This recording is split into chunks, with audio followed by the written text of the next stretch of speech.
Greetings. This is Pastor Eliezer. I'm the senior pastor at Trinity United Methodist Church in Frederick, Maryland.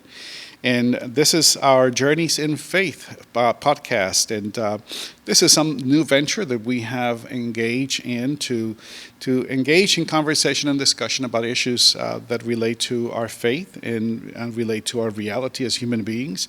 Our podcast is going to be exploring issues on faith and ethics, issues on theology and scripture, and once in a while we might engage in some other issues. But at this point, this is the focus of our attention for our podcasts. Again, journeys in faith. Our guest today is Dorothy Granberry, and Dr. Granberry is she taught at Tennessee State University before retiring. She's a trained social psychologist, and Dorothy grew up in Tennessee, and her and her family had a farm, a tenant farm, where they grew cotton and other things, as many farms at the time did when she was growing up. Dr. Granberry family had the farm in Stanton, Tennessee. And for those of you who might not be familiar with the idea of what a tenant farm is, you might be familiar with the idea of a sharecropper farm, and that's what her family was. We are blessed indeed to have Sister Granberry with us. She is a member of Trinity United Methodist Church, and we are glad to have her with us as we continue to explore the reality in the intersection between faith and racism, and how these areas come together in many ways. And so we have asked her to be here to speak to us, to talk to us about this matter, and basically relating her own experience about this intersectionality between faith and racism as she lived her in her own life. And so the first question we have for our sister, of course, as a matter of fact, why don't you give us anything else if I missed something in what I said about you, Dorothy? Anything else you would like to add? Well, I think probably in terms of my answering your questions, I'll answer as opposed to at the beginning say, well, I think you should say this about me and so on like that. Yeah. All right. So let me ask you, Dorothy, what was your experience with racism growing up? That's an interesting question. Actually, I grew up in a county that was predominantly black. Black people constituted 68% of the population of the county. I grew up in a county called Haywood County in the western part of Tennessee, and had been constituted that ratio since about 1850. And I was born in the 1940s, and it was still that high ratio. However, blacks had no political power. So while blacks in the county voted during Reconstruction, that is, that period right after the Civil War, after emancipation, up until about the turn of the century. And then there was a terror campaign, and they were running away from the polls. So my parents never voted until sometime in the 1960s, and they are in their 50s. And just about everybody, well, not just about everybody who was black in that county, who was in that generation, had never voted. Now, their grandparents had voted, and some of their parents, maybe, so for example, my mother, no, I don't think, he probably didn't vote either, because he was born after 1880, which means he turned 21 in the 1900s, and by 1900, a large portion of the black population had been chased away, you can say it like that, from the polls. So that by 1910, there are no black people voting at all in the county, and that holds true until 1960. So now, you're asking me my experience with racism. I have to couch it in that context, because I grew up in virtually a black world. Now, that doesn't mean that I didn't know the world the white world existed. But the white world did not exist in any real sense in my world. The man who brought the mail was a white man. The Iceman was white, and sometimes there were peddlers who come by who were selling things, and that was about it.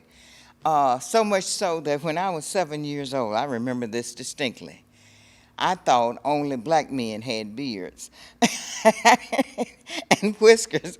I thought other men, because all the white men I'd ever seen were always clean shaven. The only men I'd ever seen with whiskers and beards were black men. So that gives you some idea. But now that doesn't mean, like I said, that I was ignorant of this relationship between black people and white people.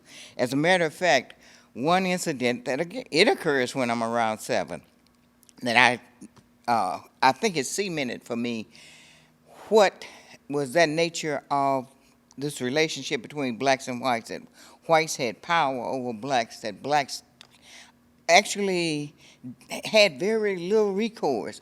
A woman stopped by our house. My mother's in the summertime. My mother had some really pretty potted plants. And this is a white woman. She stops by the house and she wants to buy one of the plants. My mother doesn't want to sell the plant, but I notice she's doing all of this hee-hawing kind of, not saying directly, I don't want to sell it to you and so on like that. And it occurred to me that this woman, despite the fact she's a woman my mother doesn't even know, has some power that she can do something to my mother that my mother has no recourse over. So that sort of solidifies. I think that I had already sort of figured it out in terms of that set of relationship. Now, you mentioned we were sharecroppers, and that's that system that evolved in places like Haywood County, Tennessee, where blacks were a huge portion of the population, had no power, and were essentially, it was just like slavery. But as my daddy says, that it was slavery without sale, that they couldn't sell you anymore. But essentially, that was it, because you could be bound to the land. So, for example, it meant you had to borrow money to make the crop. If you didn't make enough of a crop that sold so that you could pay off what you had borrowed, the money that you had borrowed, you were indebted to that landlord, and you couldn't leave that landlord's land until you paid off the debt. I asked a lawyer friend of mine recently, who is older than I am and who was white and lived there all his life in the county too. I said, well, how did they handle if some other white person wanted that black person to move off that farm? He had this indebtedness. He said that the white person had, with the second farm, had to assume the indebtedness. So the black person didn't lose it, but it meant that if you wanted me to move to your farm, you pay off my debt, and now I owe the debt to you, that kind of thing. And it was the thing about who kept the books and stuff like that. Now, my parents kept their own records, but I do not know when they went to talk to the landlord whether they said, well, my records don't show what your records show. I don't know. I doubt it very seriously, to be perfectly frank. And it was a combination of those kinds of things. The schools were second rate. Everything that the larger society made available to us was by definition to be second rate, that we were second rate citizens. So, for example, the textbook. Now, money came into the county from the state to pay for textbooks. Now, when I first started, no, it's when my sister first started to school, there was no free textbook. If you wanted your you had to buy them. The parents had to buy them. Then in the 1950s, the governor was Frank Clement, and that was one of the big things that he ran on, that he was going to provide free textbooks for all the school systems across Tennessee. He did. But what it was if in the black schools, we didn't get new textbooks. We got the used textbooks from the white schools, and everything was, it was like the minimum, the minimum of everything and so on like that. In fact, the orientation that whites had was that they were the taxpayers and that they supported the economy, despite the fact that all of us were working and growing the cotton crop. That was the cash crop, cotton. As a matter of fact, I really have a hate relationship with cotton. I have to tell this funny story. I had a friend who was from Kansas, and I went to visit her, and she had as decoration in her house a cotton. It was a bouquet made with cotton bolls, and that's when I recognized that I had an aversion to it. Why would you have this in your house? That kind of thing. Yeah. Wow. Wow. Yeah. Now, Dorothy, from what I hear in your story, it just raises a question for me.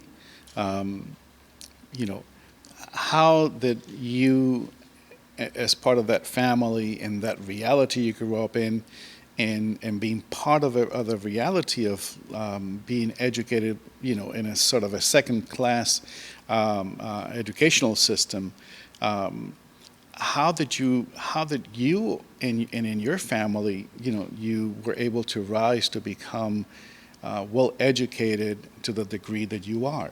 Well, that's one of the interesting things about that system that I don't know if anybody can understand it except the folks who lived through it, because it wasn't just the fact of there were places you couldn't go. So, for example, at the health department, we had to go through a separate back door.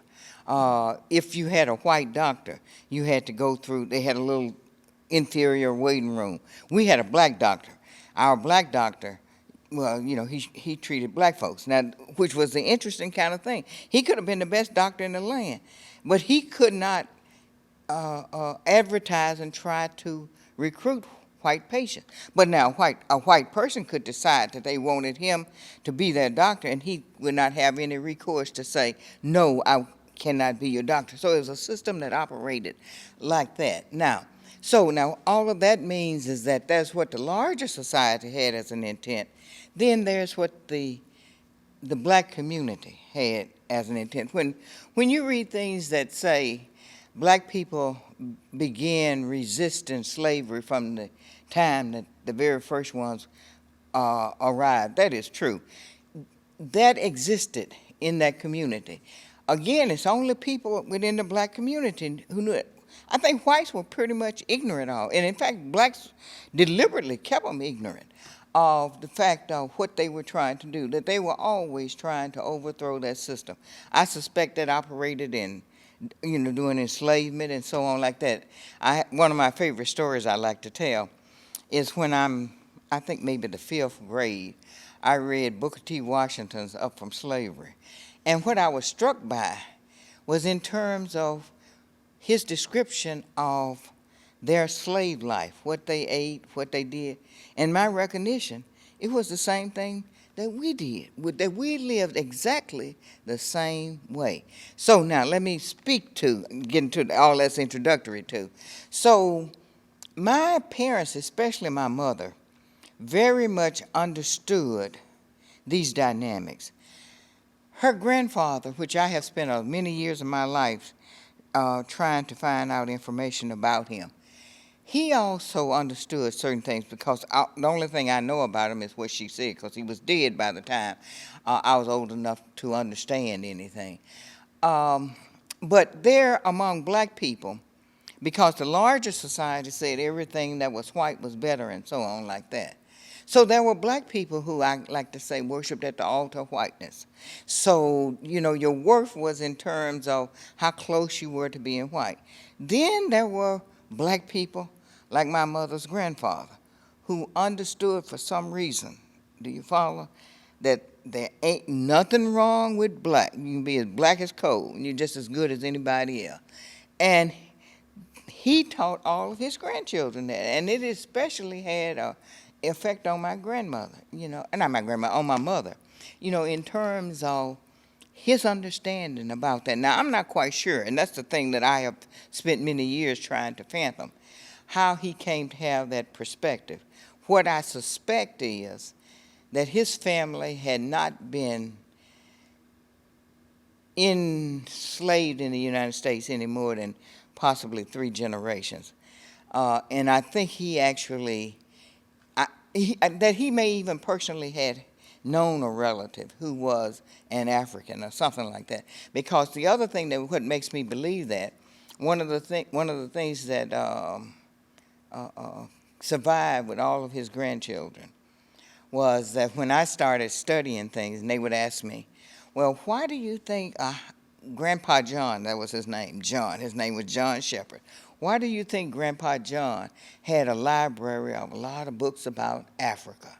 Now remember, now he's out there in the country too. We're not talking about anybody in the city, and I suspect that and he was enslaved, and when the emancipation came, I really think that why he had that is that trying to make the connection between Africa and the present. I don't think he was that far removed from Africa, meaning in the sense his grandfather may have been, but I'm not sure because none of the slave owners' records survive for me to be able to discern whether that's so. But I suspect it was either his grandfather, who in fact survived until around 1880, or either the parents of his grandfather. So, that is there. And I don't think it was anything unique to my parents. All of the people I grew up with, their parents pushed them to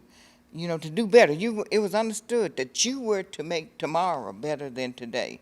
You were to contribute, something. You were to throw off the yoke of oppression. Let me ask you this, and if I understood you correctly, and please correct me if I'm wrong. I heard you say that. So your grandfather, he was a slave. My great grandfather. Your great grandfather. So he was a slave, and so all of my great grandparents except one were slaves. Okay. Wow. And so, did you ever meet him? No, he was dead. He was dead by the time. All of them, well, no. One of my grandmothers died in the 40s, but I wasn't old enough to, have any kind of, but I knew people. In fact, I have to chuckle about this. This was maybe, my father died in 1997, so it was sometime in the 1990s. And he was the source of information. My mother had died in the beginning of the 1980s. So when I would ask him things, one day I'm talking with him, and I said, I really would have liked to have had the opportunity to have known a person who was enslaved. He said, "You did?" I said, "Who?" And he goes on to tell me about this old woman. I remember the old woman. I don't remember what her name was because they always referred, meaning he and my mother, as Francis's grandmother. But I remember visiting Francis's grandmother. I even remember where she lived. I don't remember what her face looked like. I remember how she dressed and stuff like that. And I was really struck when he told me that, that if I had just reasoned a bit, I would have, probably come to the same conclusion. But it had never dawned on me, in terms of that she had been, and in fact, I think she had been born in the 1840s, I believe. So when emancipation comes, she's a fully grown woman. Yeah. Wow, wow. So your experience with your great grandparents in terms of knowing this history, and so was your dad, you said, the one who was sort of the follower of the history of the family, and so he was the one who was able to report about the progression of the family history? No, it's my mother. It's your mother? My mother came from two large families. And let me point out something else, because I'm working on that one right now. The enslavers who brought one of my mother's families to that area was a Methodist, a United Methodist. No, they wasn't a United Methodist. Thank you. They were just a Methodist then before they broke off and became the Southern Methodist, from Virginia. Wow. He and his 5 sons come to Tennessee from Virginia. And the son that enslaved my mother's folks, her Taylor folks, their last name was Taylor, lived up in Fayette County. The others lived in Haywood County. Now, but the one who lived in Fayette County lived at the border where Haywood County and Fayette County abut each other. My mother then had, and all of these people had All these enslaved people had large families and stuff like that. And I think because she didn't leave home until she was 22 or something like that, she knew this history, uh, much more so than my father knew the history of his family.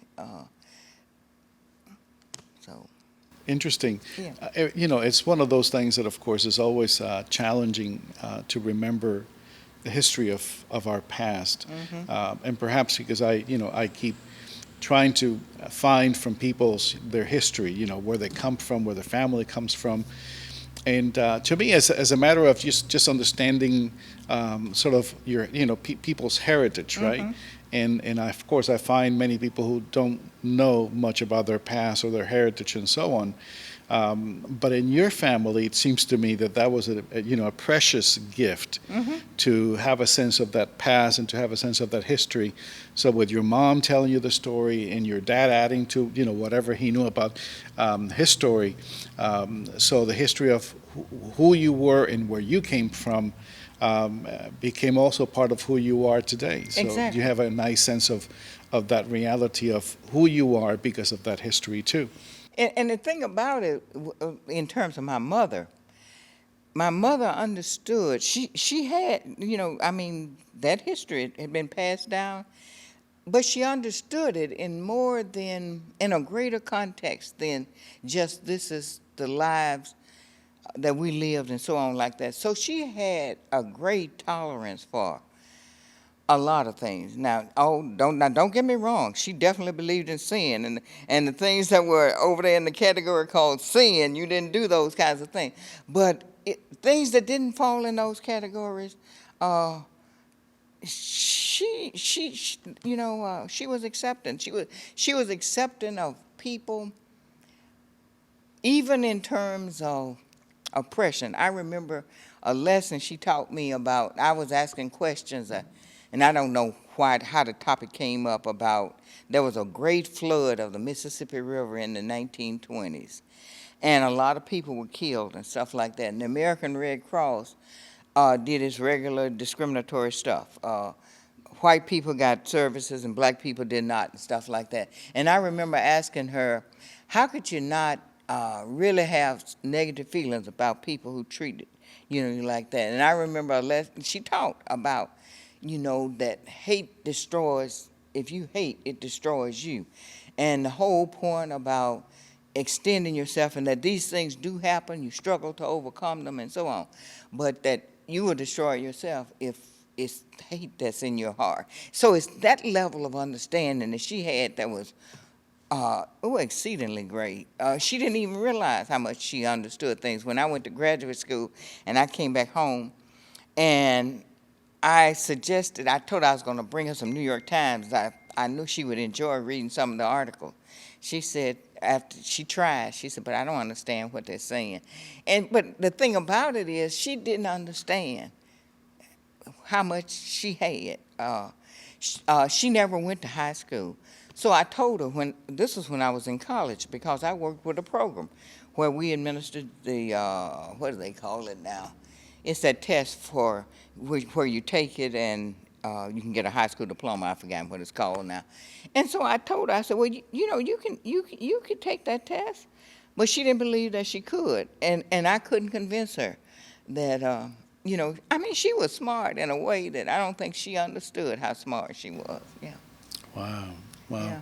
No, and something you mentioned now, of course, part of that history of having parents who had a desire for their children to do better and for each generation to improve and do better.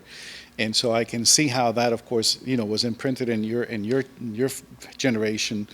And so you finished high school, I guess, in the town where you lived. And then where did you go to college and grad school? How did that work Okay. out for you? Now, I went to high school in the midst of the beginning.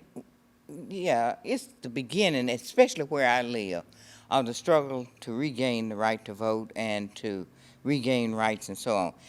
It begins in Haywood County actually, my memory is 1956, because people again, people, my parents didn't discuss these kinds of things with me, and I understood why, because children, even children who are 12 and stuff, can inadvertently say things, and it has repercussions and stuff like that. But that started, and I graduated high school in 1962, and there's this ferment. Actually, to be perfectly frank, I guess all over the South, it it's apparent when with the Montgomery bus boycott, because all of the papers, even the Memphis paper, who was a very pro-segregationist paper, the Commercial Appeal, um,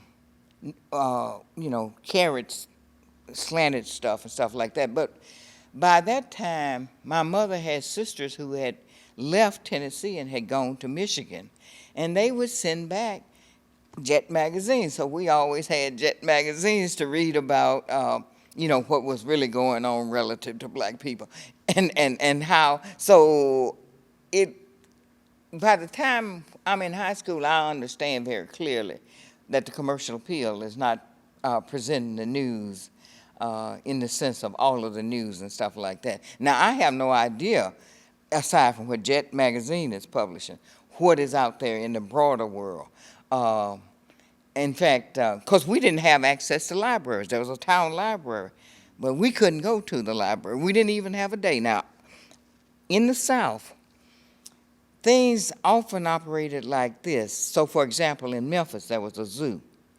Thursday was designated the day that black people could come to the zoo. But in the place in the county where I live, they had a library. It was a Carnegie Library. The Carnegie Foundation had put up money to help build it and so on. We could not use that library at all. Our schools had some little tiny libraries. So, for example, the school I went to for the first 10 years of my life. Now, actually, I started in one-room school with one teacher, but I only went there 1 year. And then I went to what was called the Douglas Junior High School. That was my parents came from that community, but we didn't live in that community. We lived in an adjoining community. Well, anyway, there it had a little library, and that's where I read Washington's Up from Slavery. That's where I read Zora Neale Hurston's The Eyes of Watching God. That's where I read lots of stuff like that. And because I like to read, I read a lot of things. And I had an aunt who lived in Memphis who worked for white people, and they would give her old Saturday Evening Post magazine, and she would bring the Saturday Evening Post magazines out to us, and we read the Saturday Evening Post magazines. So, yeah. Interesting, Yeah. interesting. And it's interesting, do you have a sense of why, and this is a little bit changing a little bit of the, I'm curious about that history of your family, and because there were so many folks, especially so many African Americans who joined the Great Migration. Why didn't your family do the same? Why didn't the family move to the north? Now, The Great Migration. that's because all of her sisters and brothers, except one sister, who's still alive, she's 96. All the rest of them did. My mother did move. Oh, my. All of his sisters and brothers moved. But I got to tell you, a unique thing about all of them, but my daddy is the closest one. My daddy's mama, my daddy's mama's daddy was a white man. And my daddy and his sisters and brothers identified more, well, not more, that isn't quite true, but they identified with that whiteness. Now, my mother's family, it was like that too, because it's her grandmother. Both of her grandmothers, I think, are half white, okay? But somehow it's countered by her grandpa John, okay? It's countered by that. And I don't know why. Do you follow that he was able to counter that? Well, so that's operating there with my dad. The reason my parents didn't migrate, now I remember as a child so much, because I go to school back in the 1950s, and you go to school and it's always in January and December that people were leaving. And they had left, some family had left. So I had a friend named Lucy Delk, and I think it was maybe 1953 when they moved to Chicago and so on. So my dreams were that we'd move to Chicago and stuff like that. Hmm. My mother had an aunt in Michigan, and one of her objectives were to bring after my grandmother died. Now, that's the other thing. My mother's sisters and brothers and she too, they were very loyal to my mother. I mean, to my grandmother. They couldn't leave until she died in 1950. She died in 1950, and hence they could go. My aunt, she'd be my great aunt, yeah, tried to get Mama and Daddy to move. Uh, Daddy never would even consent to go and look for a job. I have an uncle who was married to the aunt who's still alive. He at least went, but he didn't find a job, so he came back and stayed. If he had found a job, they would have moved, and nobody would have been there but us. But I think my daddy's reasoning was that the arrangement that he had I think he thought that that was probably the best that he could get, in the sense that neither one of them were under any illusions that the dynamics, if they moved to Chicago or they moved to Flint, Michigan, or Saginaw, Michigan, that the world was going to be drastically different. They knew that what would be different is that they could, if they got a job, they would have a regular paycheck, and so the dangers of farming, because you can work and a storm can come along and wipe out all your work, and you don't have anything at all. That would be removed, but they had no illusions about that race relations would necessarily be different or anything like that. Or that the life will be so much better than they will be. Exactly. It will Exactly. be worth the risk. Exactly.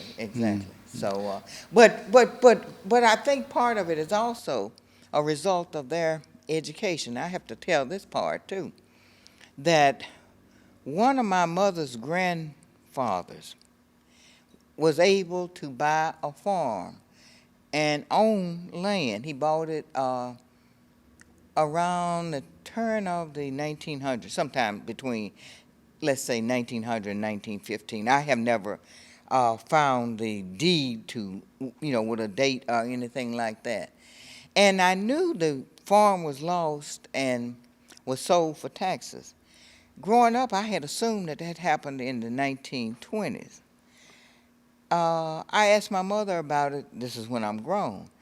No, no, it didn't. It wasn't that I asked her about it. No, I found the transaction about the public sale for it, and it was like the late 1940s.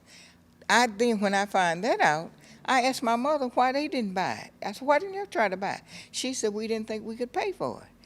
And there are other things that happened in their lives that I know about that they actually could have paid for it. But in terms of what the education that they had been afforded, it led them to believe that they couldn't do anything better than that. Yeah. Wow. Mm-hmm. Wow. So interesting, because it just again goes back into the story about how you, for me at least, how is it possible the connection between that history, that the challenges of education for your parents, and therefore for you as well in the county where you live. And my question then goes, because I know you're not the only one, the only African American woman who gained a higher degree of education. But my sense is, usually I find that most people most African American women who have been able to gain a higher degree of education have been people who come from perhaps a black middle class and so on. In your case, being in that situation where your family was, what was it that inspired you and pushed you into going to higher education? To tell you the truth, I suspect it's that this story that I'm telling is more typical. It's just that we don't know these people. I was trying to think. Now, if you go back a generation to Miriam McLeod Bethune, that's her story. I was trying to think who else. That in every little hamlet all across the South, the people who were the teachers and the principals of school, that's for the most part their story too. That this notion of, yeah, there were people, like I said, who, owned land, and in the rural South, that was what made you, what, middle class, owning land. So there were people who did own land, but the vast majority did not own land. But there's it, even in terms of the folks who own land, that as a community, if you got a bright child who's coming from folks who don't own land, they're pushing that person too. In fact, that was my experience all the way through college. I went to college at Tennessee State, which was the black university. Oh, I should have turned my phone off.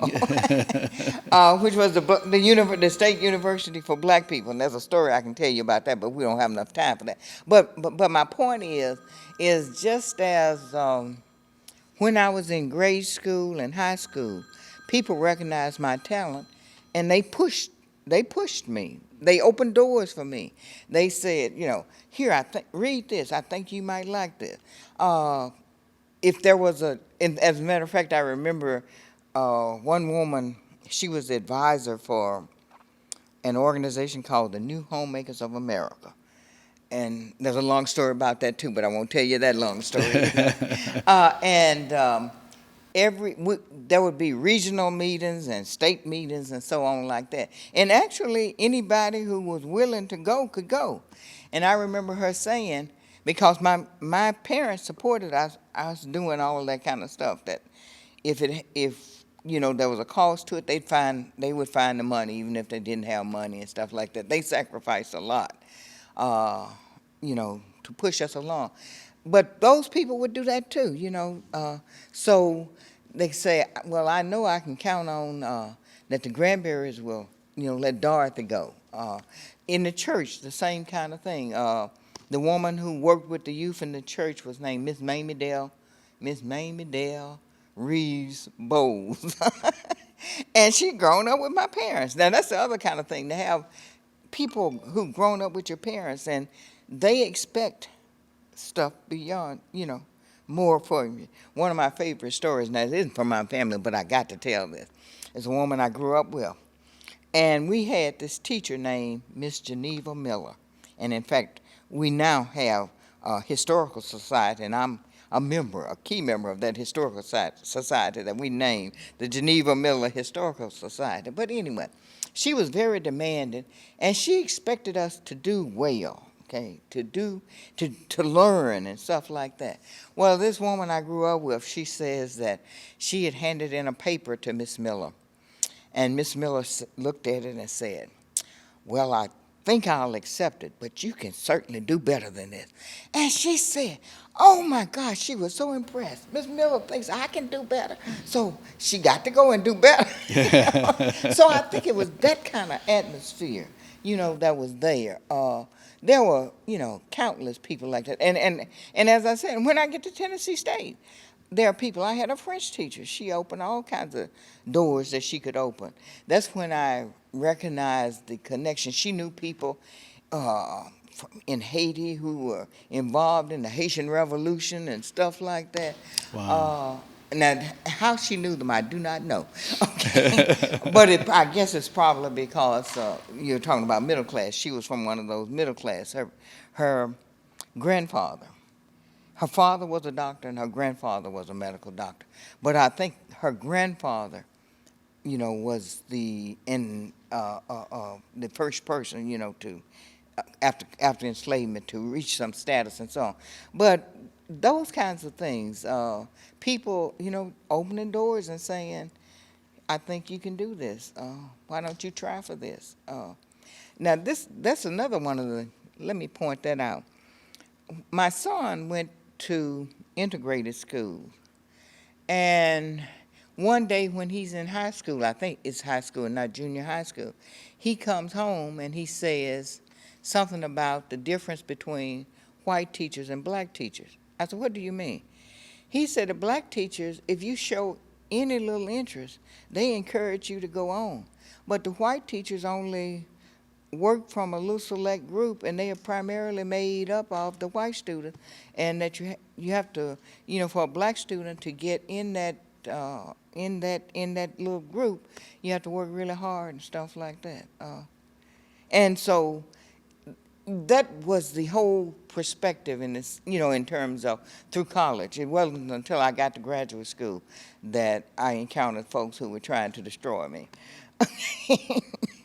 And that's because it was a white graduate school, and I was one of two black people in the program. Yeah. And it's interesting, and we don't have much time, but let me ask you this, because when you mentioned the fact that that your degree is in social psychology, I find that fascinating, because that's not, I find that that's not, the typical field people go into when they are going for psychology. Social psychology deals a lot with the issues of organizations and how organizations work, how community works. And so, at least that's what I learned of my social psychology studies. But so in that sense, it just intrigues me, what led you into social psychology? Oh, that's an interesting story. It's amazing the kinds of decisions you make when you're young. So when I went to college, when I applied to go to college, because what's operating there now note, we are financially poor. We don't have anything. We live virtually from hand to mouth. If our crop failed, I remember one Christmas that we had, I think maybe I have one brother and two sisters, and I think my parents could afford to give each one of us $1 that we could have for Christmas presents and stuff like that. So that is always operating in terms of, that's one of the things that are determining my decision. So for example, when I graduate high school and I'm looking to go to college, I write Fisk University and ask them to send an application. Fisk has a question about traveling out the country and stuff like that. I'm convinced they wouldn't accept me, so I don't even bother to apply. Okay, but that's not my stuff. But we had to, we had to select a major. I had actually wanted to be a mathematician. Why I did not major in math is because my older sister, who in fact never wanted to be anything but a school teacher, had gone to college and majored in math, and I was really tired of being compared to my older sister. In fact, I even know some people now who don't call me Dorothy Granberry, they call me Anita Granberry's sister. And so that's why, and I had read, she come home with a psychology textbook, and I had read it, and I found that interesting. I was really interested in people who had mental illness and things like that. And I think I've always been interested in topics like race and trying to explain how social phenomena develops and stuff like that. So I went to college as a psychology major. Now, by the time I'm a senior, I know I don't really want to be a psychology major. But for me to change my major by that time, it would be too costly, and we don't have any money. Okay, so I don't. And then I get a fellowship to go to graduate school, and hence social psychology. Social psychology it was. Yeah. Dorothy, thank you so much. Let me ask you the last question. And I know that this is perhaps a big question in the sense that I'm asking you, how did your faith play into your upbringing and to your decision to study what you study?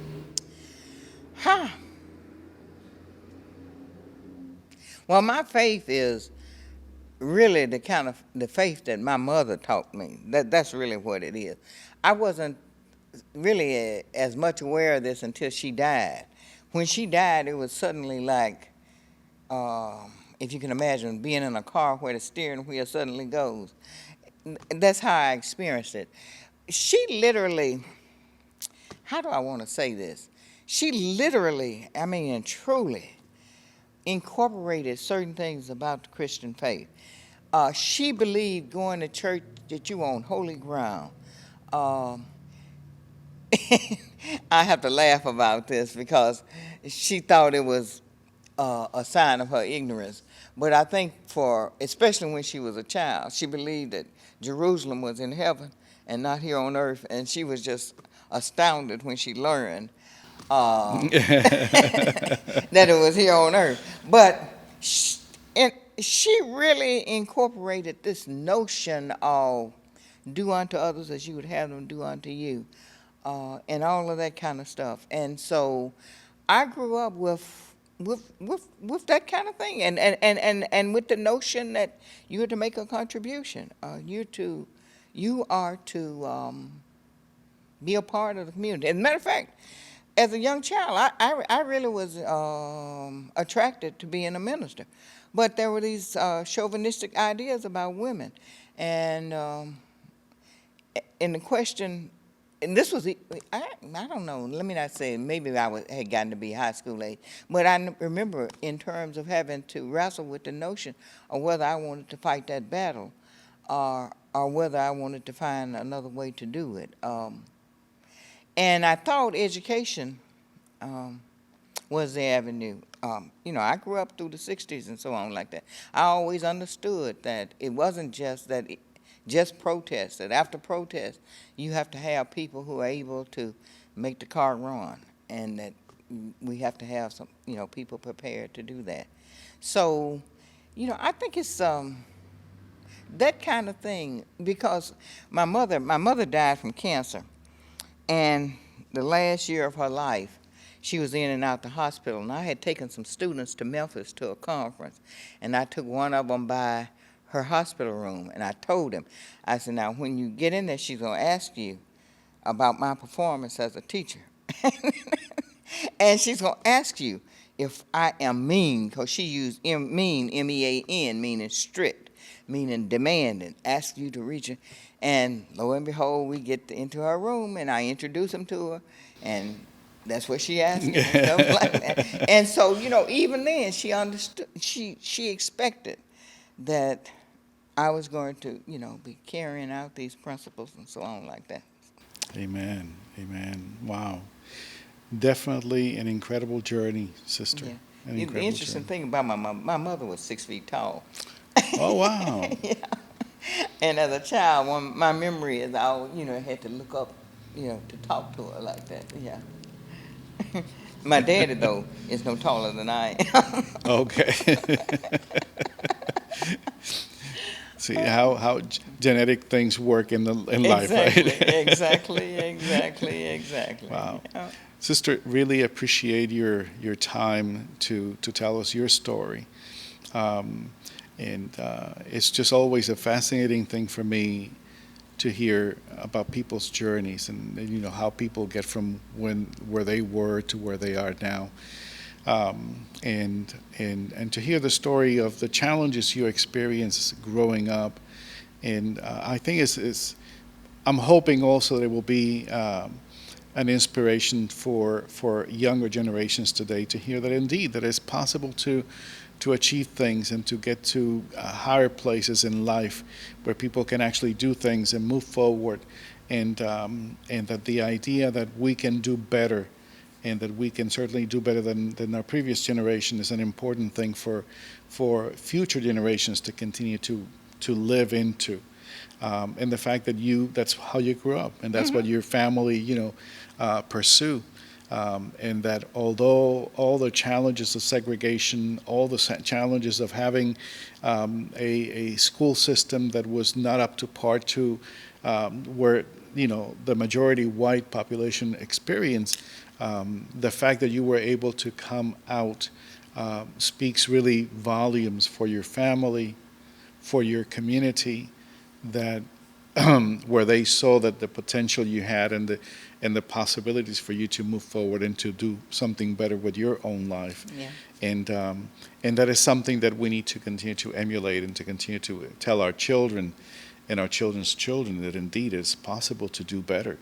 And for parents to know that, if we inspire our children our children certainly can do better than we have. Exactly. And to impart them with, the notion of even when the odds are stacked against you, try. Um, that's one of the things that I think has been out there and negatively affecting many black children is that they say, well, I don't meet this criteria.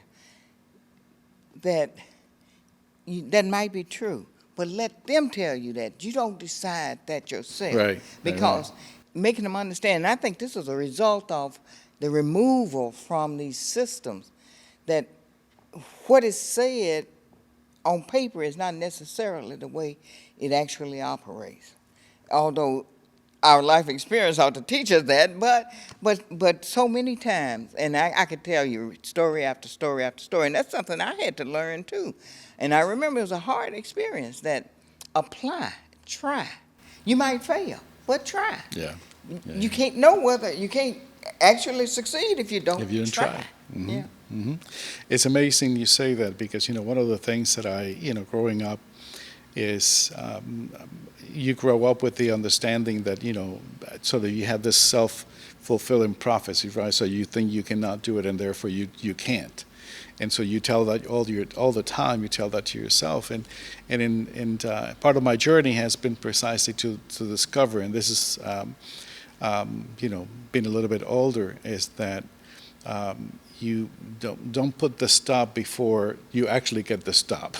Exactly. And so jumping into the experience, and then and if it doesn't work out, if you're not able to succeed, you know that you at least tried. Mm-hmm. And sometimes that's an important thing, an important lesson for many of us to learn, and many of our young people to learn. Exactly. But I think what is operating, because parents try to protect their children, and they're leery about their children really getting a hard taste of what life really is like, kind of thing. So there's somewhere along the way that the child has to learn, but may have learned just these kinds of things, to stop. That no, you let somebody else tell you no. You don't be the no, for them. Amen. Yeah. Amen. Sister Dorothy, thank you. You're welcome. We are grateful indeed. I am grateful indeed that we have had Dr.